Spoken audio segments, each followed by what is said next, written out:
Andhra Pradesh high court 1లో before honourable chief justice Thakur ji and his associate Praveen పగడాలది హత్య అని నేను ఓపెన్ స్టేట్మెంట్స్ ఇచ్చాను.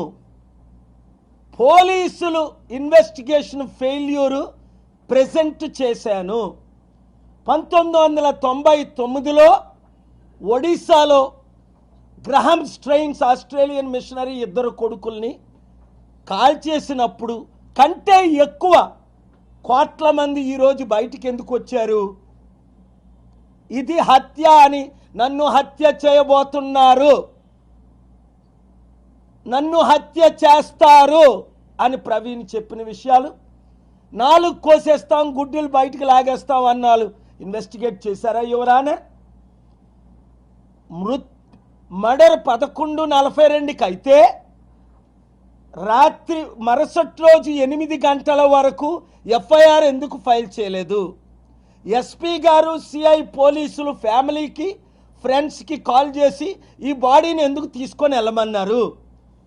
వారు భయభ్రాంతులు ఎందుకు అయ్యారు?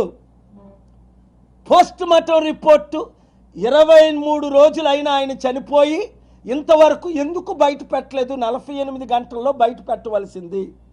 అప్పుడు ప్రైమ్ మినిస్టర్ వాజ్పేయి గారు 99లో దారాసింగ్ని, నేను కూర్చుంటుండగా ఆయన ముందు దారాసింగ్ని అరెస్ట్ చేశారు, కలెక్టర్ని సస్పెండ్ చేశారు, ఆస్ట్రేలియన్ ఫ్యామిలీకి న్యాయం చేశారు. మరి ఇప్పుడు ఎందుకు చేయట్లేదు?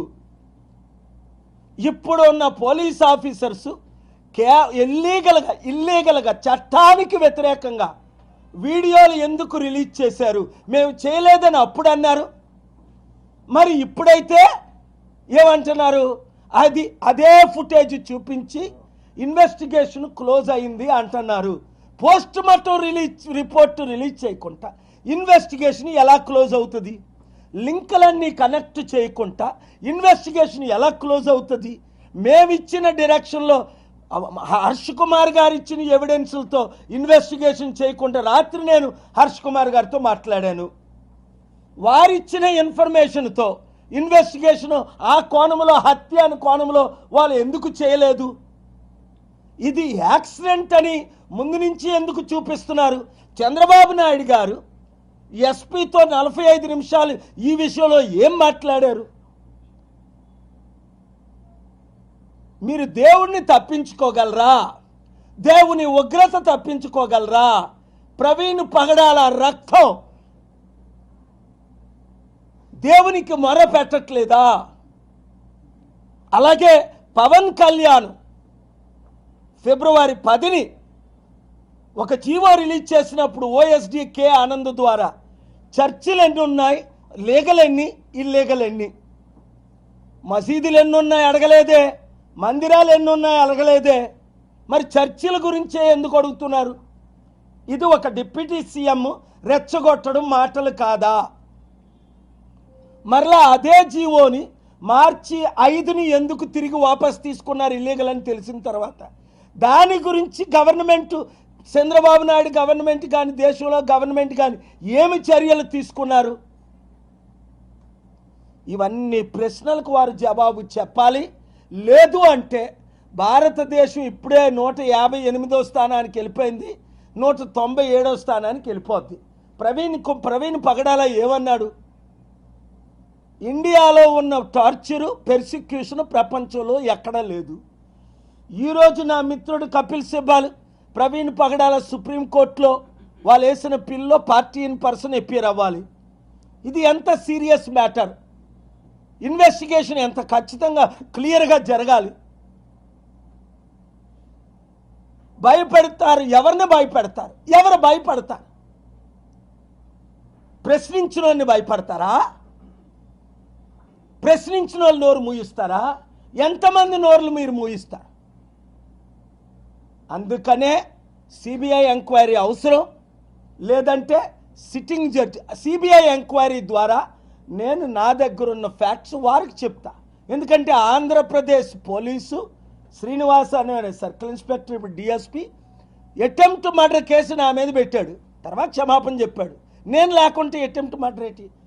కత్తులు లేవు, కడారులు లేవు, నేను లేను, విక్టమ్ లేడు అంటే ఆంధ్రప్రదేశ్ పోలీసులు అప్పుడు చెప్పిన గవర్నమెంట్ ఇప్పుడు చెప్పిన గవర్నమెంట్ ఎన్ని వ్యతిరేక ఇల్లీగల్ కేసులు పెడుతున్నారు.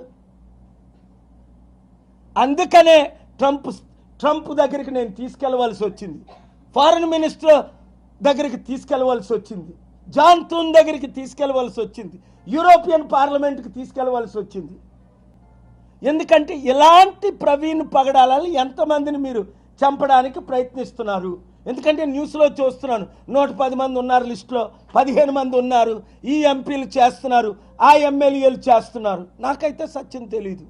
అప్పుడు 99లో ఆస్ట్రేలియన్ మిషనరీకి అన్యాయం జరిగినప్పుడు నేను ఫైట్ చేశాను, న్యాయం చేశాను. ఇప్పుడు ప్రవీణ్ పగడాల విషయంలో అవినీతి అన్యాయం జరిగింది కాబట్టి ఆయనకు ప్రొటెక్షన్ ఇవ్వలేదు సరికదా, ఆయన కాపాడలేదు సరికదా, ఆయన ఒక త్రాగుబోతుగా ఆర్టికల్ 21 వయలేషన్ చేస్తూ ఆయన చనిపోయాడని తాగేశాడు.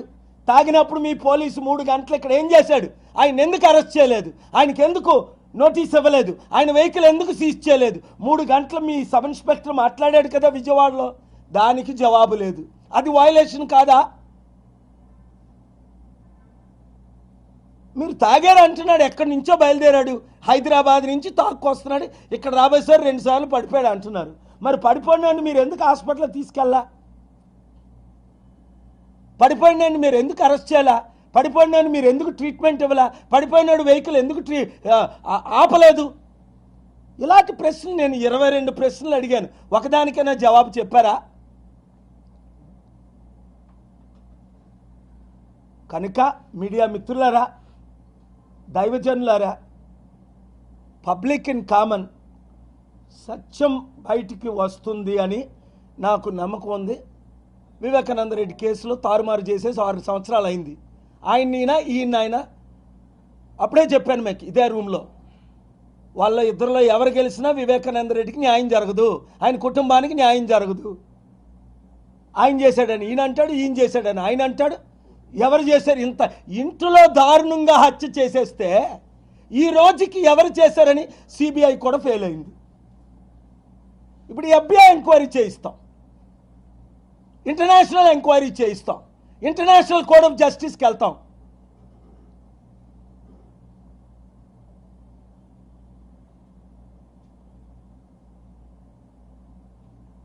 లడ్డు వివాదంతో క్రిస్టియన్స్ని హిందూస్ని రెచ్చగొట్టాలని చూశారు. అంత ఫేక్ రుజువు అయిపోయింది కదా, ఇది అంత ఫేక్ అని. సుప్రీంకోర్టుకి ఎందుకు వెళ్ళా? 100 కోట్ల హైందవుల మనోభావాలు దెబ్బతీశాడు అని 100 కోట్ల హైందవుల తరపుని సుప్రీంకోర్టుకి వెళ్ళి నేను ఫైట్ చేశాను, న్యాయం చేశాం. మరి ప్రవీణ్ పగడాల కొరకు న్యాయం చేయమా?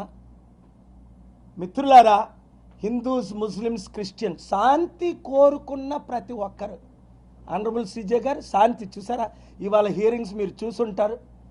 నా శాంతి సమిట్లో ఏమైంది యూరోప్లో తెలుసుకున్నారు. నెక్స్ట్ సమిట్ ఎప్పుడు చెప్పాను, అలాంటి సమిట్లు మీరు చేయాలి, మిమ్మల్ని డిస్టర్బ్ చేయము, ఈ మ్యాటర్ మేము కంటిన్యూ చేస్తాం అన్నారు. లేదు యువర్ ఆనర్, ఒకవేళ నెక్స్ట్ వీక్ నేనుంటే పర్సనల్గా ఆర్గ్యూ చేయకపోతే టెక్నీషియన్స్ దాన్ని ఆపుతున్నారు, నేను ఆన్లైన్లో ఎపేర్ అవుతుంటే ఇబ్బంది పెడుతున్నారనే నేను నిన్నే యూరప్ నుంచి మార్నింగ్ ఢిల్లీ వచ్చి ఇక్కడికి నేను రావడం జరిగిందని చెప్పి. ఎందుకు? మన ఇండియన్ ఇమేజ్ని నేను కాపాడాలి. హిందూ, ముస్లిం, క్రిస్టియన్స్ అందరూ ఒకరని 78 సంవత్సరాలుగా నేను ప్రకటించి ప్రపంచం అంతా 155 దేశాల్లో చెప్పింది. ఇవాళ ఏమంటున్నారు? అరే ముస్లింకి సెక్యూరిటీ లేదు, క్రిస్టియన్స్కి సెక్యూరిటీ లేదు, హిందూస్ కొట్టేస్తున్నారు, చంపేస్తున్నారు. తప్పు, హిందూస్ కొట్టట్లేదు, చంపట్లేదు, ఎక్స్ట్రీమిస్ట్ చంపుతున్నారు. అది హిందూయిజంలో ఉన్నారు. అక్కడ పాస్టర్ ఖురాన్ బర్నింగ్ చేస్తున్నప్పుడు ఒక క్రిస్టియన్ పాస్టర్ అడ్డుకున్నానా లేదా? 200 కోట్ల ముస్లింలకు న్యాయం చేశానా లేదా? కత్తి మహేష్ రాముడు కరోనా ప్రియుడు అన్నప్పుడు ఆయన్ని ఖండించాం, అరెస్ట్ చేయించామా లేదా తెలంగాణలో? ఎందుకంటే బైబిల్లో దేవతల్ని దేవుళ్ళని దూషించకూడదు. ఇక్కడ ప్రవీణ్ హిందూ, పుట్టినప్పుడు ముస్లిం, తల్లి ముస్లిం, తండ్రి హిందూ అనుకుంటా, తండ్రి ముస్లిము, తల్లి క్రిస్టియన్. చూసారా? అది మన దేశం. ప్రవీణ్ పగడాల తల్లి క్రిస్టియన్, తండ్రి ముస్లిం. తప్పేముంది? అబ్రహాం సంతానమే కదా. ముస్లింలు క్రిస్టియన్ పెళ్లి చేసుకోకూడదా? హిందూస్ క్రిస్టియన్స్ని పెళ్లి చేసుకోకూడదా? అది ఒక కుటుంబం. అంత చక్కని టాలెంట్ ఉండి దేవుని చేత వాడబడుతున్న ఆయన్ని ఒక తాగుబోతుగా మీరు చిత్రీకరిస్తారా? దుష్టులారా, దుర్మార్గులారా, నీచలారా, అసహ్యులారా, మీరు చూసారా ఆయన తాగడం? మాస్క్ పెట్టుకొని లోపల తాగాడా? ఎక్కడ కొన్నాడు? చూపిస్తున్నారు డూప్లికేట్ ప్రవీణ్ అని చెప్పుకుంటా. మరి ఎక్కడ తాగాడు? 90 కిలోమీటర్ స్పీడ్లో తాగాడా లోపల పెట్టుకొని, లేదా ట్యూబ్లో పంపించారు ఇంట్రావెనస్లో? అది కూడా చూపించాలి కదా. తాగినట్టు ఎక్కడైనా చూపించారా? ఆయన ముఖాన్ని ఎక్కడైనా చూపించారా? ఎవరికి మీరు పువ్వులు పెడతారు? దేశం కూలిపోద్ది, రాష్ట్రం కూలిపోద్ది. నేను ఒక మ్యాటర్ టేకప్ చేసిన తరువాత మీరు ఒళ్ళు దగ్గర పెట్టుకొని ఇన్వెస్టిగేషన్ చేసుంటే మంచిది. ఇప్పుడు కూడా చంద్రబాబు నాయుడు గారు, దేవుని కళ్ళు మీరు కప్పలేరు, దేవునికి లడ్డూలు పెట్టలేరు, దేవునికి పువ్వులు పెట్టలేరు. సత్యం తెలుసుకోండి. సిబిఐ ఎంక్వైరీ మీరు అడగండి. అప్పుడు మీ క్లీన్ హ్యాండ్. చంద్రబాబు నాయుడు గారు సిబిఐ ఎంక్వైరీ అడిగారని ఒక చరిత్రలో ఒక మంచి పేరు ఉండిపోద్ది మీకు. ఒక వెల్ విషర్గా, ఒక స్పిరిచువల్ ఫాదర్గా, ఒక 22 సార్లు మిమ్మల్ని దీవించిన ఒక వ్యక్తిగా, ఒక లీడర్గా, మీరంటే గౌరవం ఉన్న వ్యక్తిగా నేను మాట్లాడుతున్నా. సిబిఐ ఎంక్వైరీకి పంపించండి చంద్రబాబు నాయుడు గారు. అప్పుడు మీ చేతులు కడుక్కున్న వాళ్ళు అవుతారు. సిబిఐ ఎంక్వైరీ స్టార్ట్ అవుద్ది, నా ఎంక్వైరీ స్టార్ట్ అవుద్ది. సిబిఐతో నేను చేతులు కలిపి డైరెక్ట్ రూట్లో ఎంక్వైరీ చేయిస్తాం. మీరు సిబిఐ ఎంక్వైరీ వద్దు అన్నారంటే ఆంధ్రప్రదేశ్ 6 కోట్లు, తెలంగాణ 4 కోట్లు, తెలుగు ప్రజలు 15 కోట్లు. అప్పుడు మిమ్మల్ని ఏమంటారు? ఏదో ఉంది, విషి వాషి ఫిషి. సిబిఐ ఎంక్వైరీ వద్దంటున్నారు, చంద్రబాబు నాయుడు గారు ఎందుకు వద్దంటున్నారు అని